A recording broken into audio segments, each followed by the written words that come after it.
We are live. We're here today to discuss Cecily with Annie Garthwaite. Annie, thank you so much for joining us today. Oh, you're very welcome. It's a great thing to be here. I love talking about Cecily. Well, we've had a lot of questions. I just want to encourage people to write their names and where they're joining from in the chat box, because it's always really interesting for me to see, and the rest of the team at Sherlock and Pages. And I was just saying to Annie, so for anyone who is joining who hasn't read the book, there might be some spoilers in this, but I've heard from previous viewers that they don't always mind that, because they kind of get an overall impression of the book and then they can dive into it. But this is an immersion in the kind of, 3 decades of the Wars of the Roses. I'm sure historians debate when the Wars of the Roses start, and you could go way back, but it's roughly 1431 all the way through to, well, not quite the crowning, but the leadership of Edward IV. And so what I was thinking we could go through, though, Annie, just to start with, before we get into the details of Cecily, is how did you become a writer? And if you could give us a little bit of a potted history of kind of your career, but also then your interest and where this urge to write came from. Yeah, there's crazy thing. Well, Cecily, of course, is my debut novel. It's my first novel. And as you can tell, I'm no longer young, but this idea for this novel has been in my head since I was in my late teens. So I'll explain how that came about. My love of history began with my mum, really. She was a great reader of historical fiction back in the day when it was Jane Plaidy and Georgette Hare and all those things.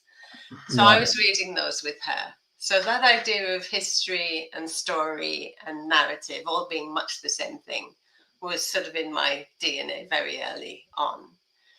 And then I went to school, of course, and I went to a very ordinary comprehensive school in the northeast of England, not at all academic, not at all high achieving. But I lucked out because I had a history teacher. And I guess this can happen in any subject, but for me it happened to be history. Just a really inspiring teacher. And he was teaching the Wars of the Roses, and at a time when history teachers generally were just force-feeding kids with facts and dates, he was telling stories and talking about people. So he just carried on what my mother began, really. Yeah, and we are getting people joining, Annie, from all around the world, actually. So there's people from Krakow, Virginia, Ohio, and Reading, and then nearby Melksham in Wiltshire. So it's amazing. But for those who aren't from Britain, sometimes at those comprehensive schools, it can be quite low expectations, right? Extremely low expectations. Extremely low, yeah. I say this from experience as well, but with some incredible history teachers as well who inspired me, so they can make all the difference. And so you said this story had been with you since your late teens. Yeah, so studying the Wars of the Roses with him, I was just obsessed. I was just hooked completely. And I think that was quite unique for him. I don't think he'd ever had a pupil that was interested in this subject before. Most of the kids were nicking off or asleep. Mm-hmm. So he kept giving me stuff to read. And every so often, amongst the textbooks and biographies, there would be a novel. And there was one novel in particular that just completely captured my imagination. It's a novel called We Speak No Treason, and it's about Richard III, Cecily's son. And I was, 15, 16 or so, and ripe for it. And I fell passionately in love with Richard III. He was my big teenage crush. So that was the start of it. And then as I got a little bit older, I got much more interested in the women of the Wars of the Roses, because they're just so amazing, Cecily in particular. So literally the idea for these books was kind of in my head by the time I was going to university at 18, 19. And my big plan was that I would do a degree, I would then come out and get a job in publishing. And I thought, if I could be working in publishing, I could be working with books all day, and then at night and at weekends, I'll be writing this novel, and it'll all be marvelous. And what a fantastic plan! It sounds familiar. Yeah, and of course, I did graduate, and luckily, I did get a job in publishing, which was fantastic. But you know what salaries are like in publishing? They're tiny, and most of the women working in publishing then were, they were probably called Tabitha, and they were engaged to Rupert, or they had a trust fund from Daddy, and it didn't matter that they earned £3 a week. But I didn't have a trust fund or a Rupert, so I was working in pubs at night and bookshops in the weekend just to pay rent, and there was no time to write. So I thought, well, plan A is definitely not working. I need a plan B, and the girl's got to live, Yeah. So I decided to go into business proper and get a proper job that would pay proper money, but it would mean putting my writing dream to one side for a while. So I promised myself that at age 55, whatever the day job was by then, I would give it up and write this story. So that was my promise to myself when I was about 22. Wow. And so in 2017, I was finally 55, and I gave up the day job. Wow. And I took myself off to Warwick to do an MA in creative writing. And during that 2 year, it was one of those part-time courses, over 2 years. And in that period, I wrote Cecily, the first of the 2 novels. So that's how it sort of came about. And all the time I was working in my career, I was still writing, doing bits and bobs, but I wasn't writing these novels. I was just keeping my hand in. Do you know what I mean? Yeah. And, because I knew this was such an enormous project, it would require absolutely dedicated time. So I just had to wait. Well, I think so. Actually, before moving on a little more into Cecily, then during that time, because people submit questions online, Annie, and someone called, I always like to read out people's Instagram names so they know that it's their question. So this one is It's Kia Ballerina asks, for other historical fiction that Annie recommends, and I'm interested in that long period between in your 20s deciding I'm going to do this, but I need a plan, and this is the plan, and then when you're 55 you're implementing that plan. But what was some of the material that really inspired you during that time and even before, and maybe some of which you rested on when you were in the writing, and what you would recommend to other people? So the people who are interested in historical fiction, particularly. Yeah. Well, I mean, that first book that I felt that made me fall in love with Richard III. Yeah. What is the title again? That's called We Speak No Treason. We Speak No Treason. Yeah, and it's by a woman called Rosemary Hawley Jarman. And I think it's still in print. I think you can still get it. We will check that. We will check that. Yeah, check that. And it's a bit romantic, and Richard III is a very romantic figure in it. But the writing is exquisite, and it's just so beautiful. And it's also a fabulous story. So I still read that every couple of years. I drag it out and read it again and have a bit of a nostalgia trip. So that definitely was a huge influence, and I have a huge fondness for it still. And then, I read historical fiction very widely, but one that really sticks in my mind, and again, I reread constantly, is Manda Scott's Boudica series. I don't know if you've come across that. No. There are 5 novels in the series about, Boudica. Yeah. And the writing is exquisite and the world building is beautiful and so convincing, because of course that is set in a period of history that we really don't understand very well at all. Yeah, so for anyone who doesn't know, who's not familiar with British history, so Boudica or Boadicea, right, was seen as, was she an Anglo-Saxon? Yeah, so she was Bronze Age Britain who fought off Rome So Yeah. she was pre-Roman invasion. She lived through and fought the Romans and defeated them several times in battle before she finally was killed. But she's just a huge sort of folk hero in this country. But her period of history is very hard to get to grips with because it wasn't written down other than by the Romans. And we know so little about what Bronze Age life was really like. And Manda Scott just creates this world that is historically very true insofar as we do know anything, but it is utterly compelling and convincing and feels so completely other and ancient, but at the same time feels very relatable and hugely touching. So get those, start with the first, and honestly, I promise you, you will not stop until you get to the end of the last one because they are absolutely compelling. Well, it allows us to access emotion, doesn't it? Which I think is that's what makes us human. It's that storytelling. Sometimes we can get onto this. I love visiting places to feel the history because I feel like if I read them in books, I can't fully access the emotions. So I almost need to spark my own emotions. But historical fiction is becoming another conduit through to that. And so in terms of Cecily, I can kind of relate to this because I visited the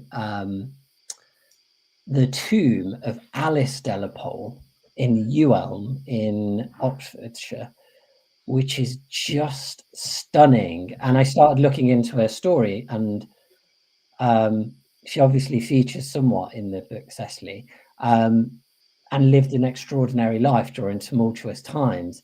So what was your kind of much more significant and profound kind of Cecily moment when you just started looking at this character and couldn't drop it? Yeah. Well, I started looking at the women, and there were the obvious candidates for attention. I think Elizabeth Woodville, the beautiful nobody who married a king. And there's Margaret Beaufort, the mother of the Tudor dynasty and all of that. And there's Marguerite of Anjou, who rode at the head of armies. And they are names that people in the street will recognize. We might not know very much, but we know something. We at least recognize their names. But as I was sort of reading more and researching more and getting to know more, Cecily kept popping up as Richard's mother, as Edward's mother.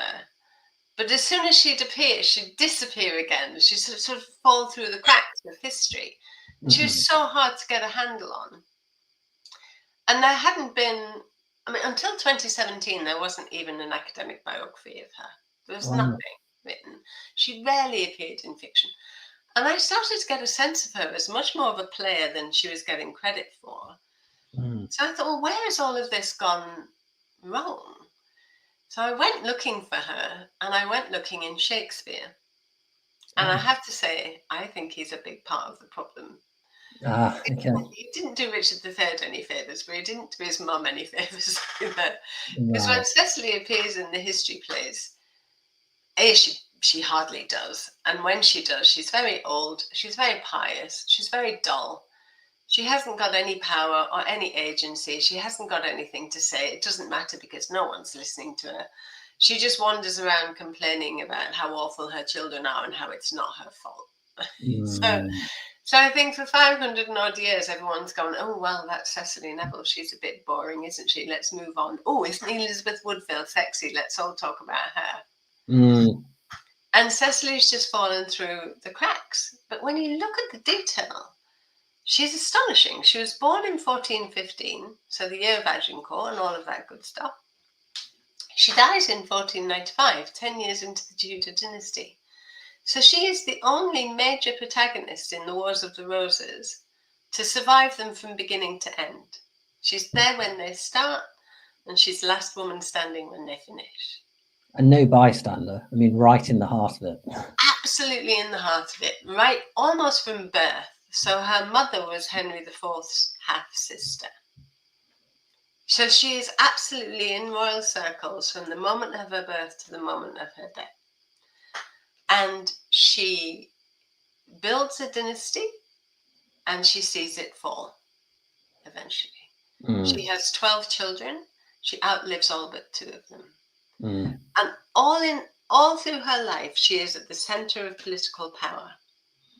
And, you know, for much of her life, she's First Lady in England, the most powerful woman in England. For a good chunk of her life, she's the king's mother. And when you start getting under the bonnet, you find an extraordinary woman who wasn't a bystander by any means, but was utterly politically active. And actually, all of those women were. You know, we think of, you mentioned Alice de la Pole, who was a real mover and shaker. Cecily, the same. Are they extraordinary? Yes, they are, but they're not anomalous. You know, we've been sold a bit of a pop when it comes to aristocratic medieval women. We're led to believe that they had no power and they were just, you know, the sort of beautiful decorations of a chivalric court, or they were oppressed victims of a desperately misogynistic power structure. And that they had no power at all and they just sat around doing their embroidery and having babies, you know. But neither of those are true. It's nonsense, you know. Yeah. Women like Cecily, women like Alice de la Pole, if you think of what they were responsible for in terms of the lands they administered, the business they were responsible for, the men who were at their command, it's not dissimilar to being the CEO of a FTSE 500 company today. Wasn't much time for doing embroidery. Well, especially given the significance of the wealth that they held in the country at the time. That always surprises me, how England managed to maintain its economy during all of this turmoil. And when you think the Wars of the Roses came hot on the heels of the 100 Years' War with France, so who do you think was running all of these vast estates for decade after decade while all the blokes were off knocking 7 bells out of the French? Well, it was the women. Well, and this story continues. There's extraordinary women in the Tudor period as well, and yeah, it sparks all sorts of ideas for me. But just sticking on Cecily there, so you've decided that you're going to do this on Cecily. Thankfully, someone produces an academic biography. Exactly at the moment that I'm sitting down to write. Ready for you. And then you're at 2 years at Warwick. Yeah. You must be speaking to numerous academics, doing field trips galore, as you mentioned in the acknowledgements of the book. But what was the actual process of getting it published? And not just published. I mean, it's published by Penguin. It's been extraordinarily successful and well loved. So, you know, it's a one leap to write something, but to actually get it published, can you talk us through what happened and, you know, maybe some of the magic moments there when you heard that, you know, you were going to see it in a bookshop one day? I know. I mean, you know, honestly, Luke, I thought it would probably spend forever in my knicker drawer. I thought I'd write it. I think anyone who writes a book writes with the hope that it might be published, but not necessarily with the expectation that it will be, because so many great books get written and never get published. So you hope, but you don't ever know. Well, that's very wise, and that's probably why it has been successful, because I think, well, you have to know it's going to be tough.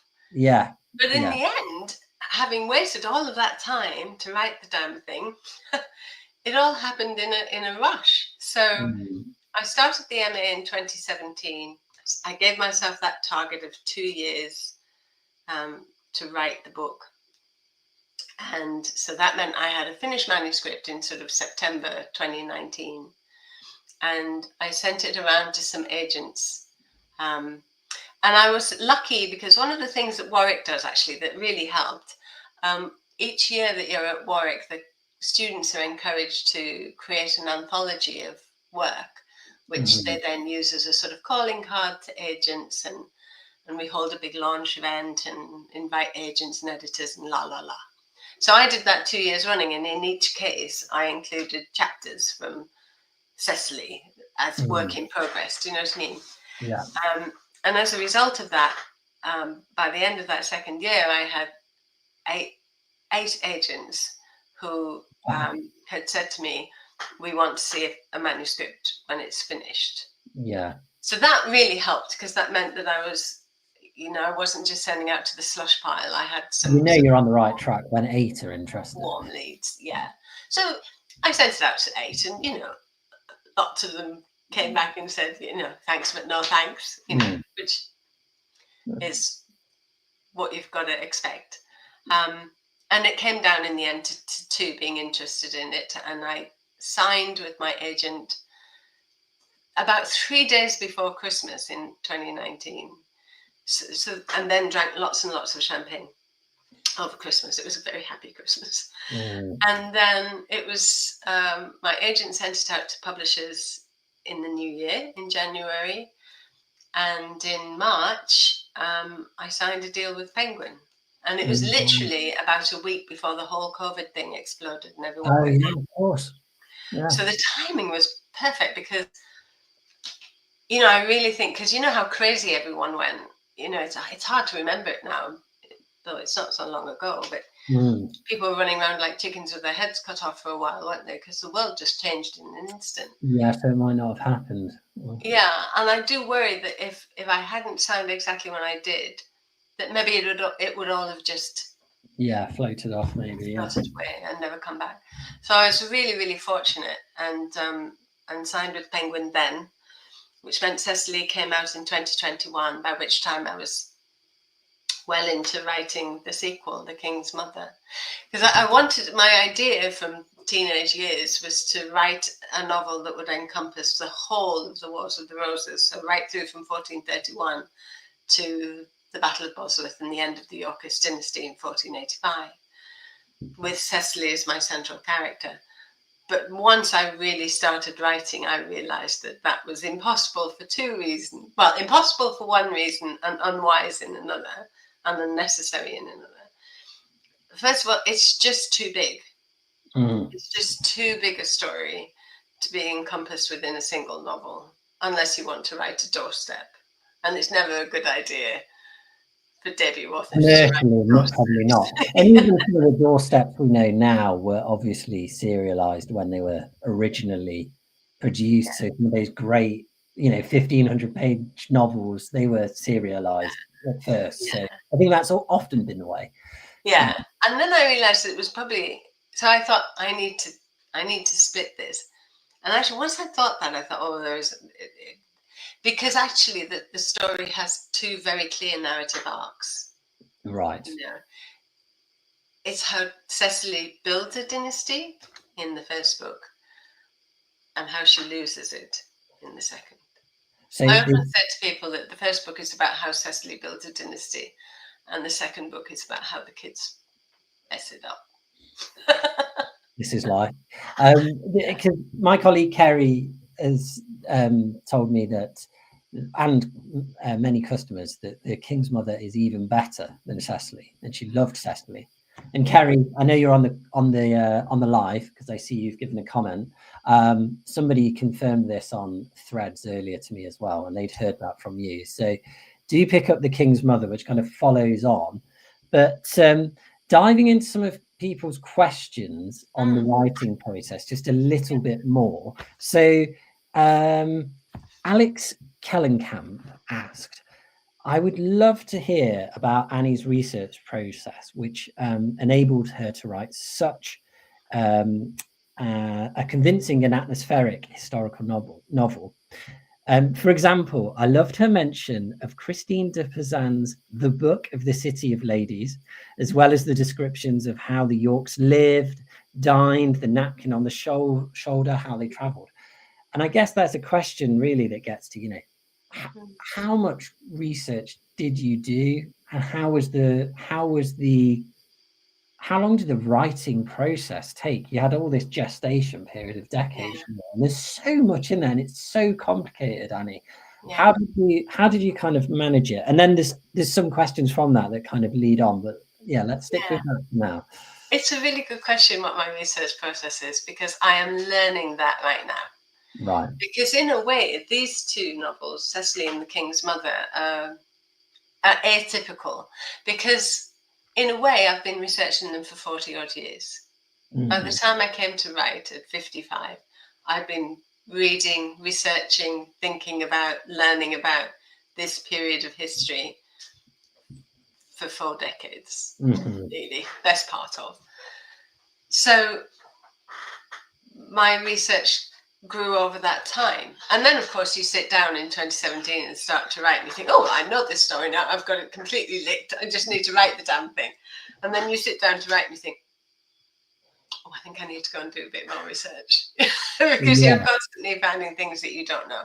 So there were a lot of ideas in the book that just gestated over that incredibly long period of time, an awareness of their lives that gestated over a really long period of time. But now I'm in the, and perhaps it's going slightly off subject, but I think it's interesting. I'm writing my 3rd novel, which moves away from the Wars of the Roses completely and takes us back another 100 years or so. And it's a period of history that, I know a bit about, but I didn't know anything. I haven't spent 40 years thinking about it or reading it. I don't know it to that depth. So when it came to starting the research for that book, I thought, oh my God, this really is a completely different challenge. And actually, I don't know how to do it.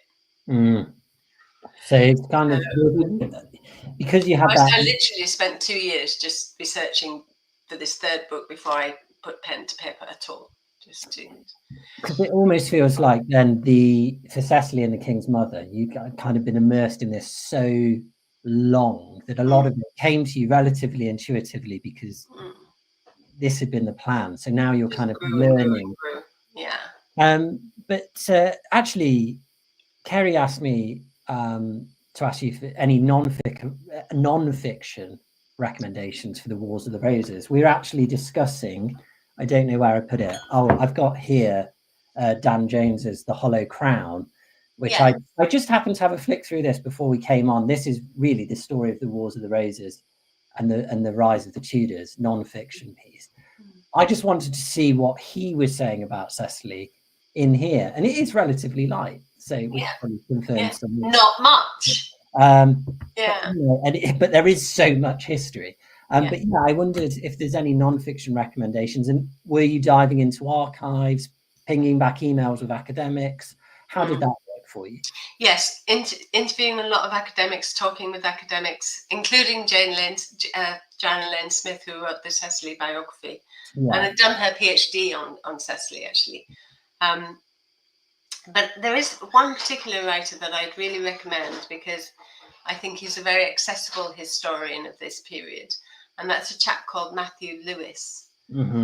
And he's written general books about the Wars of the Roses, a very good broad introduction. But he's also written a couple of really good biographies that I would recommend. A biography of Richard III, which I think is seminal, and a biography of Richard, Duke of York, Cecily's husband. And they are both excellent.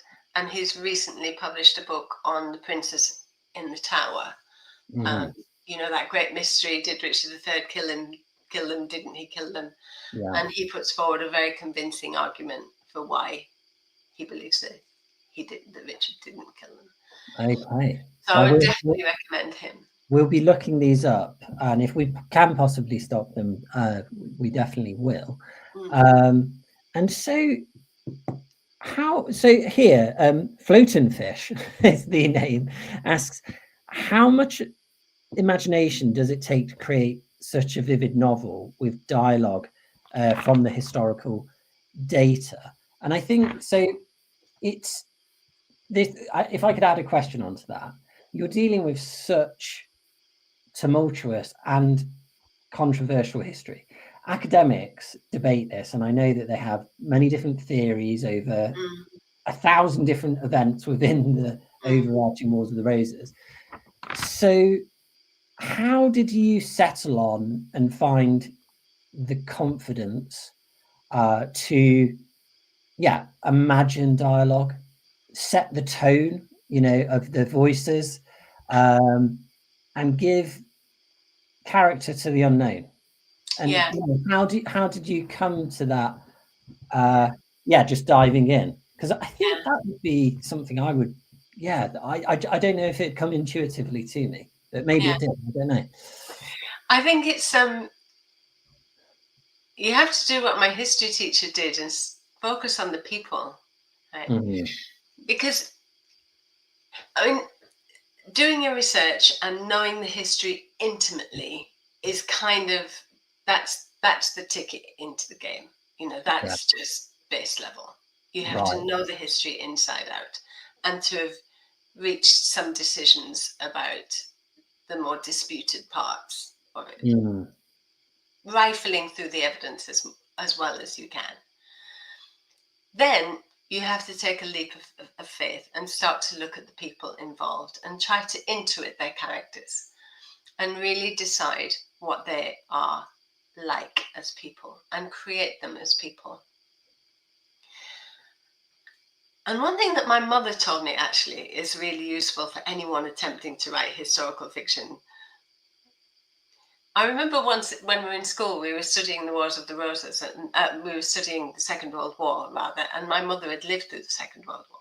So I was talking to her about it. And she turned from her washing up and she said to me, Annie, the thing you have to understand is we didn't know we were going to win.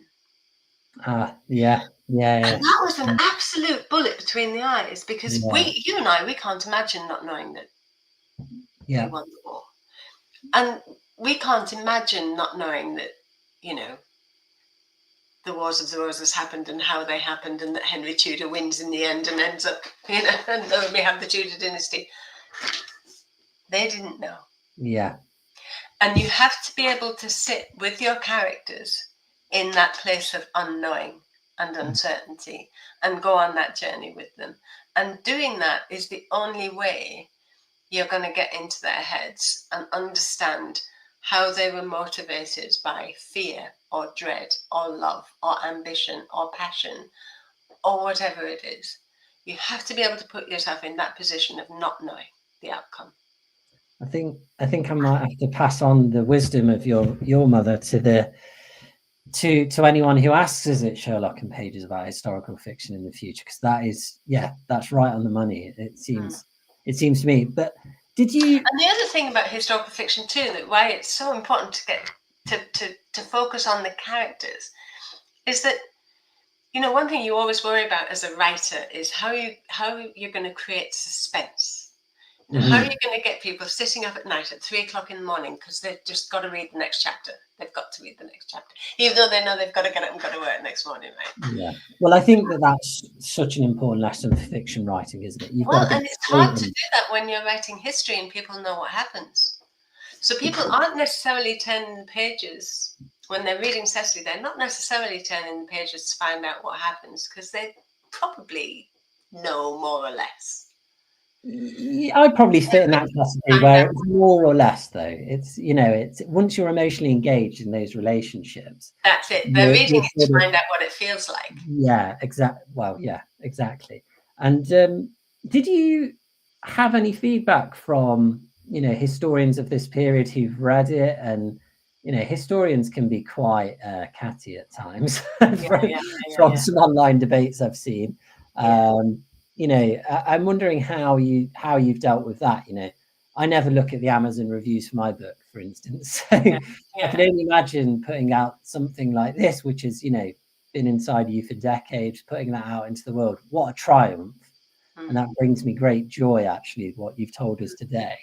But yeah, how did you, I'm sure this must have happened, Annie, if you could just comment on that. Well, you can imagine my dread, because I'm not a trained historian. I didn't study history at university. I haven't had a career as a historian or any of that. I'm an interested amateur, and I know that in writing these books, Cecily and the King's Mum, that I'm taking on some really contentious issues in history that historians fight about, and argue about.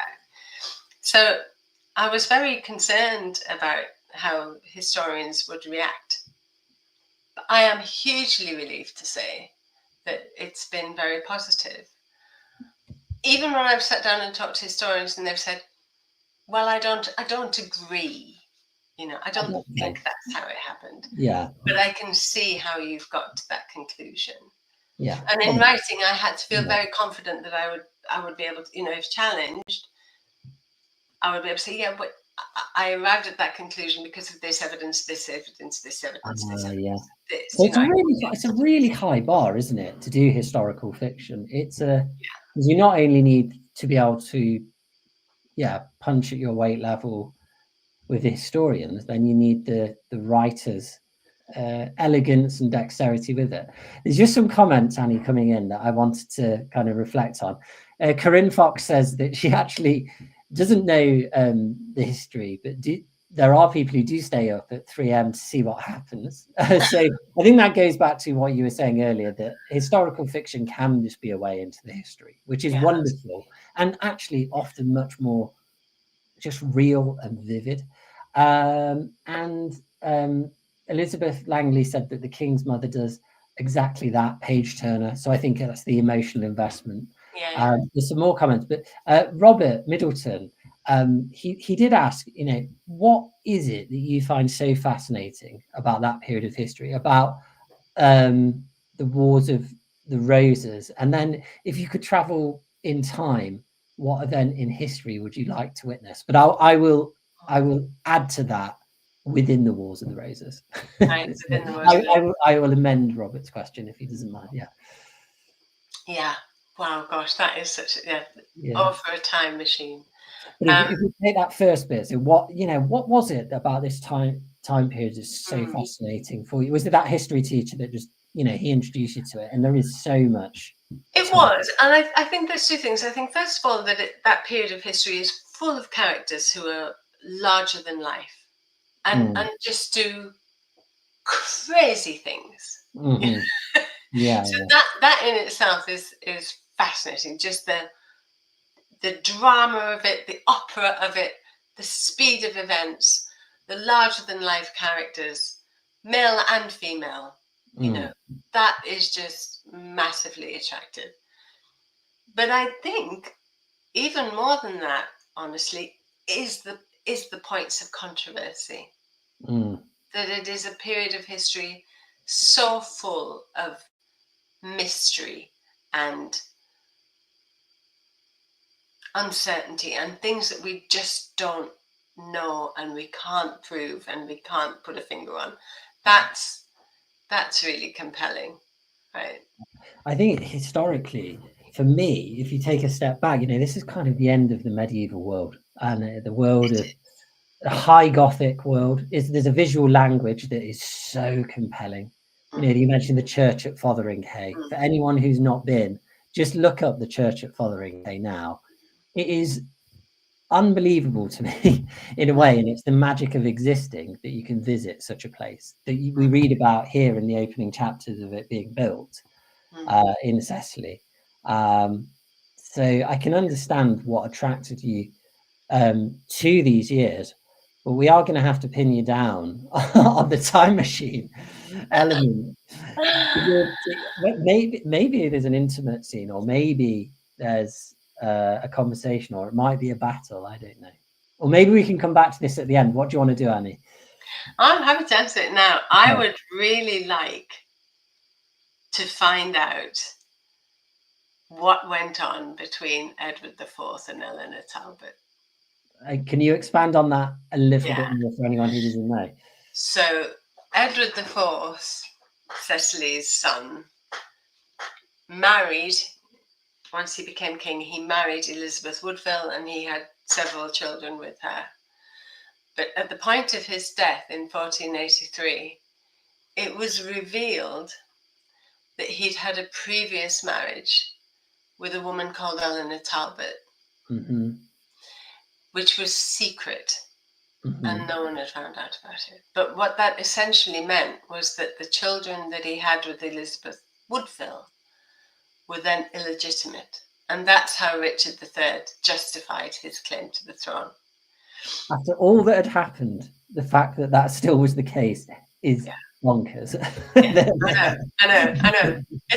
People say to me, who is Edward IV like? And I said, well, he's like Bill Clinton, you know, great guy, charismatic, great leader of men, cannot keep his willy in his trousers. Women are his problem, and he messes it up every time. And he did in this case because he married Elizabeth Woodville, his queen, in secret, and didn't tell anyone for months. But he had previously married Eleanor Talbot. Wow. He wasn't the first, and he won't be the last. I'd like to be at their wedding. You see, and that again is one of the quirks of the medieval world, because you could be married. You know, today if we want to get married, we've got to go to a church or a registry office, and there've got to be documents, and we've got to fill them in, and the banns have got to go, and all of those legalities have got to happen. So a marriage is beyond dispute. In the Middle Ages, you could be married if you just made the promise. If I said to you in 1461, Luke, will you marry me? And you said, yes, I will. That's it. We're middle-aged married now. And I pledge myself to you, yeah, done deal, we're married. And if there was a priest in the room, you're definitely married. That'll be a claim to fame for me for the rest of my life now, Annie. Well, you're married to Annie Garthwaite in the 15th century. I've got quite a few questions came in, and I've noticed we passed the 40-minute mark, so we really got to get through because our other bookseller, Sophie, asked a similar question to Hell Bob's 60s. And it was a thought that I had as well, which is Cecily and Richard have this really strong bond on mutual respect. Was that something entirely imagined, or is there evidence for it in the historical record? And that's a really interesting one, given what you've said. Yeah, I think there is evidence for it. I mean, obviously, their relationship wasn't a love match. Medieval aristocratic marriages rarely were. She was 8 when they were married. He was about 12. It was a political marriage. But you do get a sense of them working in really close partnership and being, you know, this tight. And they were similarly ambitious. They were both super smart, both strategic thinkers, both very astute, both quite ambitious, quite proud people, absolutely playing on the same team. And you can see a real relationship of trust between the two of them. And you can see Richard allowing her, you know, she frequently conducted business on his behalf and just kept him informed, and not just of her own estates and land holdings, but his business. He relied on her advice and so on. So you see a real partnership. And their relationship it's odd. They were married when she was 8. They consummated the marriage probably when she was 15, 16, on the cusp of 16. But she didn't have any living children until she was 24. And that's quite a long time, that 8 years. And we don't know what happened in those 8 years, whether there were miscarriages or whatever, or children were lost. But I don't think it was for want of trying. Because at a time when often if men were, you know, if a duke was sent off on royal duty to XYZ place, the wife would stay at home, and, you know. But they spent most of their time together. They traveled together. They appeared to have really enjoyed each other's company. They appeared to have had a really positive sexual relationship. But there is this odd 8 years. And you could imagine, you know, your job as a medieval duchess is to have babies. You know, that along with everything else you've got to do, you've got to create that heir. And, you know, a man who isn't seeing that happen might start to question his marriage partner, right? But Richard, no, he just plows on, and then once she gets off, she's on a roll, you know, and has 12. Yeah. There's no evidence at all of him ever having mistresses. There's no evidence of any bastard children, which is surprising because most men at that time, you know, they did acknowledge their bastards, and you know, they were none and talked about it. Wasn't an issue of shame. So it looks like he was faithful. Yeah, but then some of the intimacy between them, the kind of the jesting and the jokes, the sense of personality, her strength against his. He's a strong character as well, but I'd say he knows who ultimately is maybe the strongest. And he knows who's married Some to. of that has to be that's a work of imagination of Yeah, it is. based on events Yeah. and reality. Yeah, but there is one absolutely key thing to understand about their relationship that once I realised it really helped to inform their characters, is that they had very different starts in life. So Cecily her mother was the sister of Henry IV. Mm. Her father was Ralph Neville, Ralph Earl of Westmoreland, and Ralph was the first English nobleman to declare for Henry IV when Henry came to England and took the throne away from the weak, ineffectual, useless Richard II. Mm-hmm. So that was the kind of what did you do in the war daddy story that Cecily grew up with, that his father had championed Henry IV against Richard II. So she would have had a very strong sense of, if there is a bad king, it is the responsibility of a good nobleman to do something about it. That's really important. Yeah. Richard would have understood that, but he had a very different childhood because his father had been executed for treason when he was 5 years old. His father had committed treason against Henry V, tried to overthrow him. So when Cecily sees history repeating itself and Henry VI being a terrible, weak, ineffectual king doing damage to the country and to her family, she's going, Richard, isn't it obvious what we need to do here? We need to do what my dad did. Yeah. And he's going, yeah, I see it, but I don't want to be a traitor because I know how that ends. Yeah. So he's got that blind spot that he struggles to see past. So some of the decisiveness you can imagine on her side. Thank you for explaining that. Actually, that is really, really helpful. And although it's in the book, I think making it explicit is really useful. There is a question here. So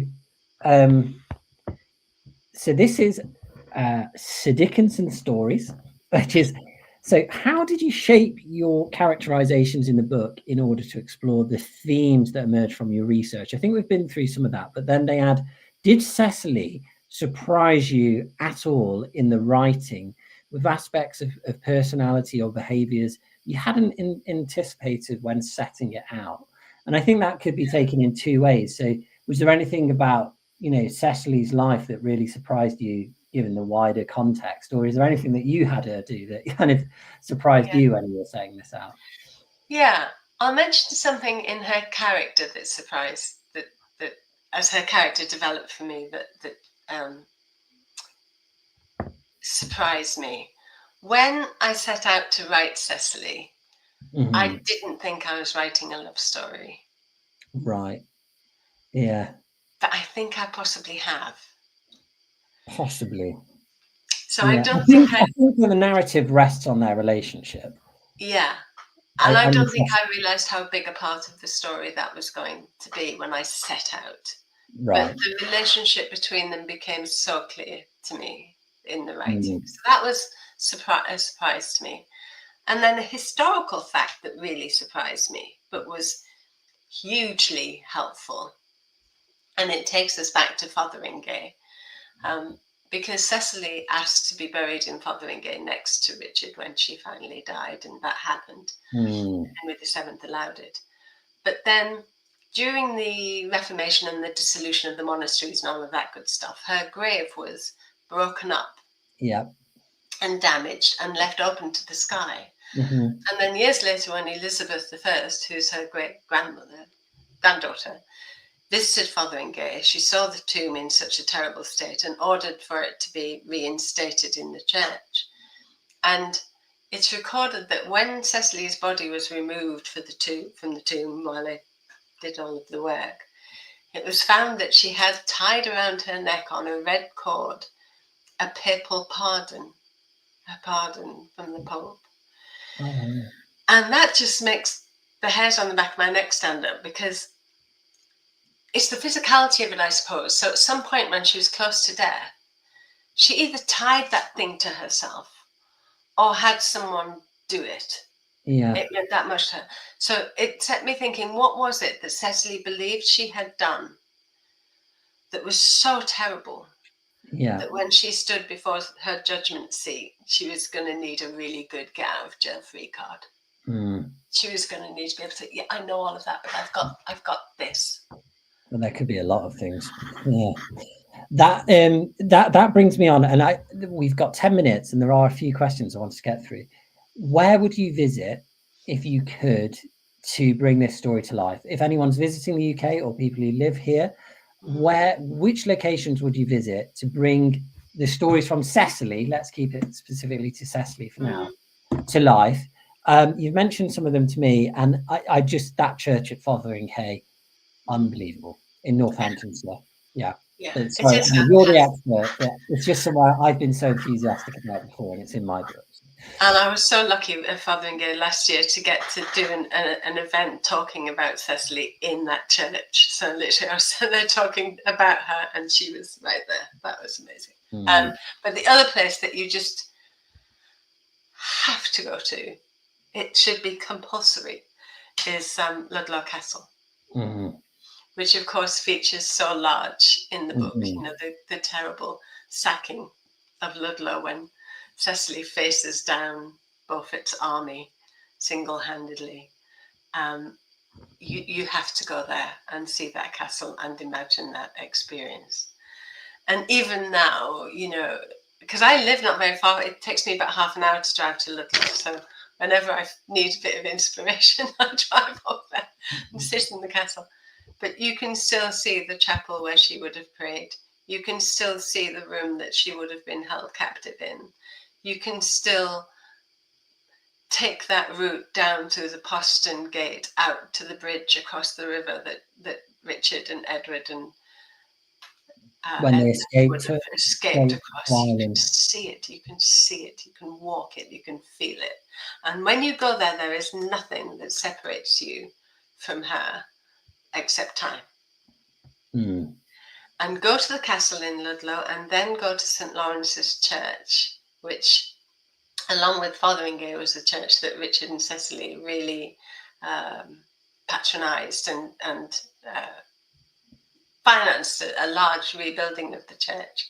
And there's a scene in Cecily where they visit. There's some fantastic misery chords in the church, and one of them has Richard, Duke of York's symbol, the falcon and fetterlock. And when Cecily visited there with Richard as they were travelling to Ireland in the 1450s, that church was still being built. You know, they would have looked at that misery cord, and it would have been newly carved, and it would have smelt of sawdust and paint. Is it still there? That one. Oh, wow. Yeah. So, okay. So we talked about filming this, and I'm sorry, Annie, that we didn't. But Christmas has got on top of me at Sherlock and Pages.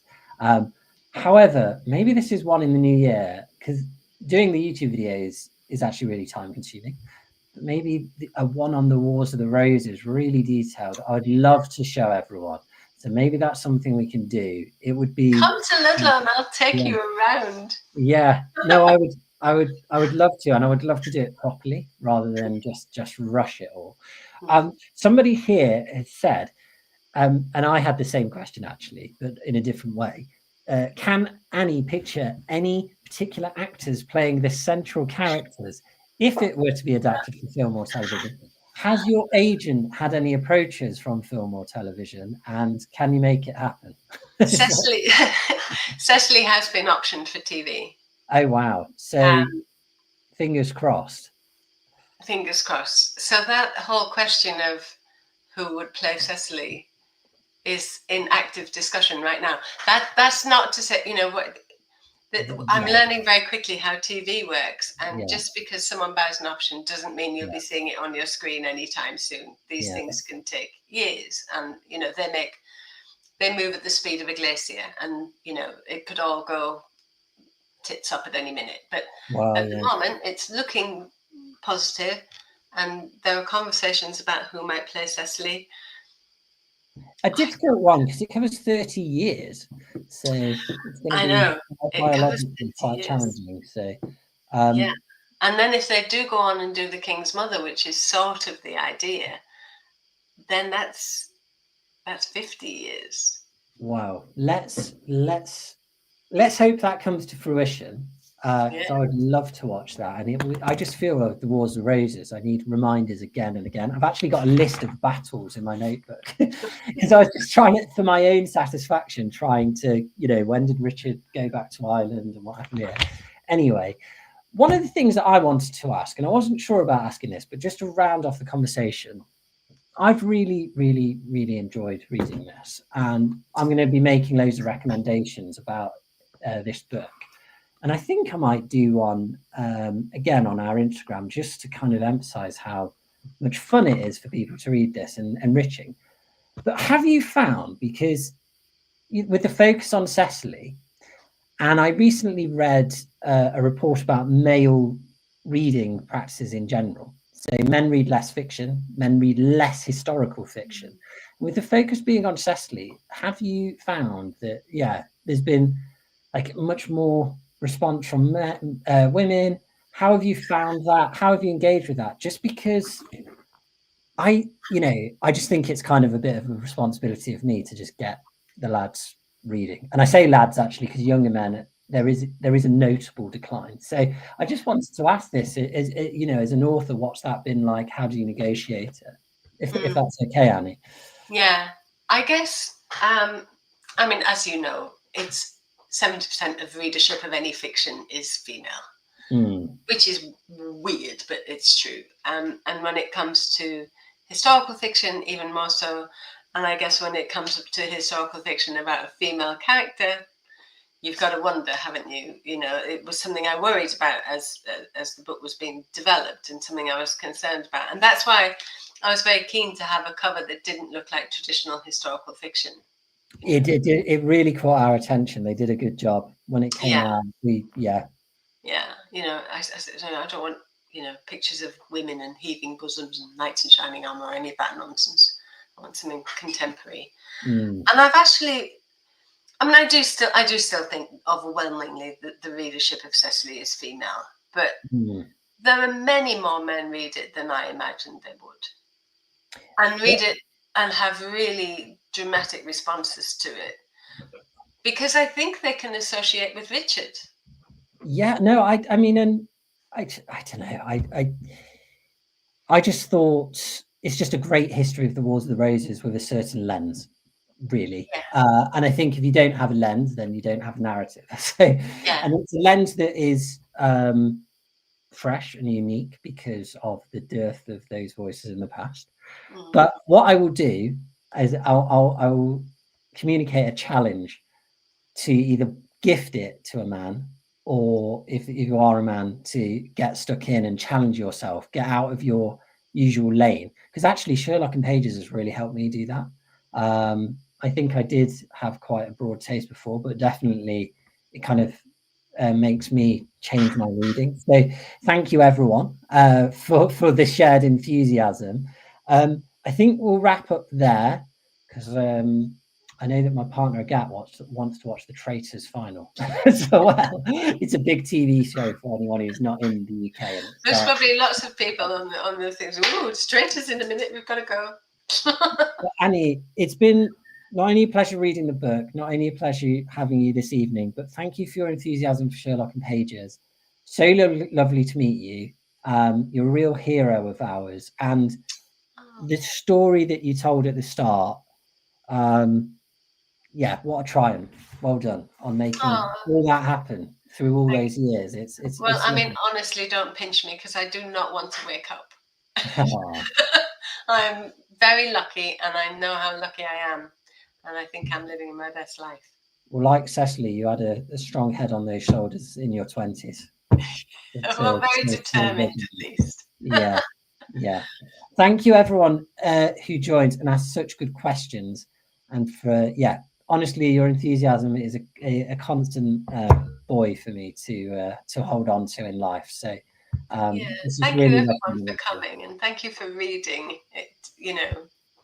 It's what we writers dream of, that people will read the books and enjoy them. So thank you so much. Well, I've got extra motivation to get more of those readers, not just for financial reasons, but some small element of morals as well. So there we go. All right. See you, everyone. and off to view traitors. All right. Bye-bye, everyone. Thank you very much. Bye. Okay.